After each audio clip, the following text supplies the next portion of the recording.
Victims of last week's deadly D.C. midair collision have now all been pulled from the water. Crews are now shifting their focus to the wreckage. NTSB officials confirming it has flight track data, which reportedly shows the Black Hawk was at 300 feet at the time of the collision. Investigators are also zeroing in on whether or not the chopper's pilots were wearing night vision goggles at the time. Joining me now, I have U.S. Army veteran and former Black Hawk pilot Elizabeth McCormick. Elizabeth, thank you so much for being on the show this morning. I'm here to help. Well, you know, the question of whether or not the soldiers were wearing these goggles, one, hasn't been answered yet, and two, has become such a focal point of this investigation. Just for starters, how common is it for military helicopter pilots to be wearing these while they're night flying? I mean, that's what we're known for, is to wear night vision goggles, fly in the night, in the dark of the night, stealthily for missions if needed. And so training and maintaining our aptitude, flying those it's a very arduous, very intensive flight mode. It's just necessary to have that training. Yeah. So would you need to be wearing those to kind of fly and navigate in around D.C.? Because you think about how congested of a city it is, how many lights there are. Would those have been necessary that night? That is a question that I have as well, because that close to the airport, what happens is when you have too much ambient light, they start to kind of fuzz and fade and not be as effective when they have too much light. So they possibly might have flipped, they're on a little bracket, they might have flipped their goggles up that close to the airport. That's definitely a question we need answered from the investigation. Yeah, and if it comes back that they were in fact wearing them at the time, is that going to definitely tell you what happened that night, or will there ever be any real way to know what kind of role those might have played?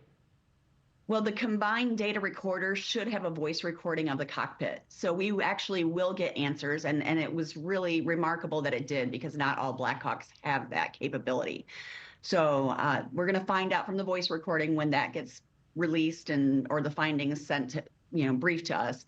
But it is a contributing factor, because when you're wearing night vision goggles, you have a limited field of view. Think you're looking through 2 toilet paper tubes. Mm-hmm. How much can you see up? How much can you see without moving your head?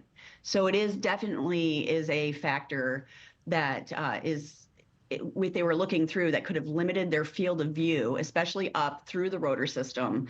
And with the lights from the CRJ, it could have blinded out, kind of like looking into the sun, and blinded out those NVGs. One of the basic questions I was thinking, as we're having this conversation, why do military chopper pilots, have to wear these, but a passenger plane pilot, a commercial airliner, doesn't? So the difference is a commercial airliner is going to be flying with air traffic control the entire time, versus a helicopter is typically lower to the ground, where they wouldn't be on radar control or even on that kind of instrument flight plan like a regional jet is. So the regional jet really had priority in that airspace. Again, we don't have an answer on the altitude question yet either. Yeah, and I was going to ask you about that. What other red flags are kind of sticking out to you? Because I mentioned they were at 300 feet at the time of the crash. That was apparently an altitude higher than they were authorized for. What else is standing out to you, Elizabeth? Correct. The maximum ceiling in that area was 200 feet. However, it was windy. 100 feet sounds like a lot, but it's not a lot when you're in the air. Yeah. So it's not a lot when you're in the air. But that was their responsibility to maintain that visual, what we call visual separation between them and other aircraft. I think the air traffic controllers' ambiguity as to, do you have visual on a CRJ instead of saying the clock position, descending, ascending, was a factor. I think they were potentially, this is just my opinion, they were looking for the one that was on takeoff that we saw in that first video that was released, instead of seeing the one that was descending. And air traffic control should have told them they had 2 jets in their field of view to be looking for. They only had 1 crew chief instead of 2, so they didn't have a second crew member in the back that was helping to look and visualize space. This is not one mistake.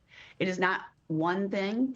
It is a multitude of small errors that resulted in a tragic accident.